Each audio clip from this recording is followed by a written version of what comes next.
Então, continuando aqui o conteúdo de biologia do nono ano, nós estávamos falando dos processos de troca entre células e o meio externo. A gente falou da concentração de uma solução, difusão, que é um dos processos, osmose e difusão facilitada. Então, agora a gente vai falar um pouco da bomba de sódio e de potássio, que é um processo ativo, ou seja, há um gasto de energia. Então, o que seria isso? Para que serve essa bomba de sódio e potássio? Eles dão fornecimento de energia do metabolismo celular. Então, gente, ele é um processo em que há um gasto de energia para acontecer. Então, é um processo ativo, ok? Então, gente, para que serve isso? É um soluto contra o gradiente de concentração. Então, uma bomba de sódio e de potássio, gente, ele vai mexer na concentração desses dois sais que estão presentes na célula, ok? Mas do menos concentrado para o mais concentrado. É realizado por permeases, que é uma proteína que vai acelerar esse processo, vai fazer com que o processo ocorra, ok? E vai mexer no líquido extracelular, que é o líquido que fica fora da célula, e o intracelular, que fica dentro da célula. Em que consiste esse processo, gente? No líquido extracelular, que é o que fica fora da célula, tem mais sódio lá do que potássio. E é importante ter essa concentração maior de sódio fora do que dentro. Já na intracelular, ao contrário, vai ter mais potássio do que sódio. Então, é muito importante também manter essa concentração nesse nível, com maior quantidade de sódio fora e maior quantidade de potássio dentro, ok? Se mexer nesse equilíbrio, gente, pode acontecer deformações na célula, doenças, infecções, ok? Então, isso tem que manter esse equilíbrio de sódio e potássio dentro e fora da célula é muito importante, ok? A diferença de concentração é fundamental. E devido a ser íons, a gente sabe que sais são íons de potássio e íons de sódio. A diferença das cargas elétricas nas membranas celulares também são muito importantes. Vamos ver um pouquinho sobre essa bomba de sódio e potássio. Aqui eu vou ter minha membrana plasmática e aqui eu tenho minha proteína, que no caso é a permease. Dentro da célula eu vou ter o meu. Aqui eu vou ter o sódio, ok? O sódio, gente, ele precisa ser maior fora da célula, precisa estar no líquido extracelular. Então, o que acontece? Eu vou utilizar a adenosina trifosfato, que é um tipo de enzima que é proteína, ok? Então, o que ela vai fazer? Essa molécula aqui de sódio, com o poder da adenosina trifosfato, ela vai dar um fosfato para a proteína, vai fazer com a molécula de sódio se quebre em três. Quando ela se quebrar em três, a sua saída ela vai ser mais simples, ok? Então, ela vai fazer com que ela vá para fora da célula, que é onde ela precisa estar em maior concentração. E o fosfato vai ficar acoplado à proteína. Depois disso, gente, vai fazer a mesma coisa com o potássio, ok? O potássio que está fora, está no líquido extracelular, ele precisa ter maior concentração no intracelular. Então, o potássio ele vai entrar na célula, vai fazer com que ele se quebre em dois para sua passagem ser melhor, ok? Então, o que ele vai fazer? Vai pegar o sódio e jogar para fora, e o potássio que está fora vai jogar para dentro da célula. E assim segue o ciclo, ok? E aqui está falando da carga. A carga elétrica na membrana celular ela também precisa estar em equilíbrio, ok? Então, no meio extracelular,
a membrana que vai envolver essas partículas é o pinossomo. Então, aqui, fagossomo vai envolver, no caso da fagocitose, e aqui o pinossomo que vai envolver, no caso da pinocitose.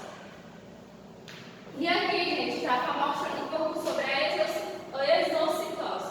Se endocitose é dentro, exocitose é fora. Então, a exocitose vai falar um pouco da eliminação do material, a forma que o material é exposto. Pode ser chamado de plasmocitose ou de defecação celular, ok? Então, gente, aqui eu botei a endocitose, tá vendo? As partículas estão fora, aí a membrana vai acoplar essas partículas, trazer para dentro e vai envolver essas partículas por outra membrana. Pode ser o fagossomo, no caso da fagocitose, ou o pinossomo, no caso da pinocitose.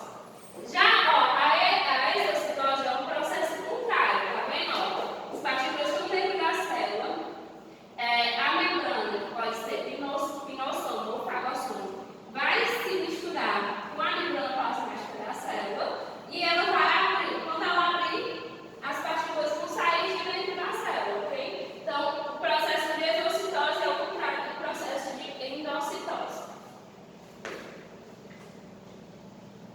Então, vamos agora para a correção da página 272 que eu passei para vocês. Ok? Primeiro, explicar a teoria celular. O que seria a teoria celular? Que todos os seres vivos são constituídos por células. Então, a resposta: todos os seres vivos são formados por células, que são unidades morfológicas e funcionais dos seres vivos. Segundo, se você estiver observando uma estrutura ao microscópio de luz em que o globular fornece uma lente de 10 vezes e a objetiva de 25 vezes, enquanto será aumentar esse objeto de estudo? Se eu pego uma lente que vai aumentar 10 vezes e pego outra que vai aumentar 25 vezes, juntando as duas, eu vou só multiplicar 10 vezes 25, 250 vezes. Então, o objeto vai ser aumentado 250 vezes do seu tamanho original. Terceiro, diferença de poder de aumento e de poder de resolução dos microscópios. Gente, o aumento, como eu falei para vocês na aula, ele não é nada se não tiver a resolução, ok? Então, ó, com o poder de aumento, os pontos das imagens separados por menos de 0,1 milímetros continuam aparecendo como um ponto só, borrado, ampliado, mais borrado. Aqui, gente, então essa imagem pequena ampliada vai ficar desse jeito, vai ficar uma imagem desfocada, porque o nosso olho não consegue distinguir a distância de um ponto se for menor que 0,1 milímetro, ok? Então, é aí onde entra a resolução. Para distinguir estruturas que se apresentam separadas uma das outras com menos de 0,1 milímetros, há necessidade de um aumento de resolução. Então, tá aí a diferença de poder do aumento para o poder de resolução, ok? Aqui eu tenho uma imagem só aumentada e aqui eu já vou ter a imagem com o poder da resolução, uma imagem bem mais clara, ok? E aqui é o quarto. Explique de forma simplificada o que se consegue analisar utilizando o microscópio eletrônico de transmissão e o microscópio eletrônico de varredura. No de transmissão, eu consigo analisar estruturas cortadas e em fatias muito finas. Já no de varredura, eu consigo analisar corpos de seres vivos, células e moléculas, e também até os átomos. Faça um esquema representando a estrutura da membrana plasmática de acordo com o modelo proposto por Schinger e Nicholson, em 1972, que eu aceito até hoje.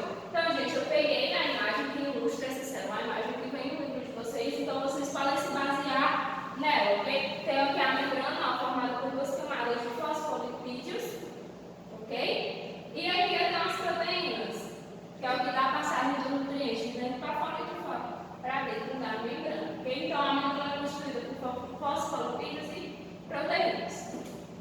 Sexto, explica as funções da membrana plasmática e o que significa dizer que ela tem permeabilidade seletiva. Então, a membrana plasmática separa o interior da célula do meio externo, também propiciam trocas de substâncias com o meio, ok? E, de acordo com a permeabilidade seletiva, ela é permeável, mas não atua, ocorrendo seleção que pode ou não passar. É uma permeabilidade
aqui. Já a hipermóstica, gente, é quando o soluto é maior do que o solvente, e na hiposmótica, quando o solvente é maior do que o soluto, ok? Explique difusão simples, difusão facilitada e osmose. Na difusão simples, gente, há um movimento de partículas da mais concentrada para a menos concentrada. Eu saio mais concentrada para menos concentrada. Difusão facilitada. Participação de proteínas carregadoras facilitadoras, que facilitam a passagem de certas substâncias que, por difusão simples, demorariam muito tempo para passar. Então, na difusão facilitada, vai ter proteínas que vão auxiliar na passagem de nutrientes. E a osmose? A osmose são moléculas de água que passam através de membranas semipermeáveis. A concentração em ambos os lados da membrana tende ao equilíbrio, ok? Então, tem que ter uma concentração igual, tanto no intracelular quanto extracelular. Explique de modo comparativo por meio de esquemas o que acontece com as células de animais e com as células de plantas colocadas em soluções amósticas, hiperosmósticas e hiposmósticas. Então, gente, eu coloquei aqui os 3 exemplos, ok? Aqui eu tenho uma célula hiper e I. E aqui do mesmo jeito, iso, hiper e I, que nas animais e que nas vegetais.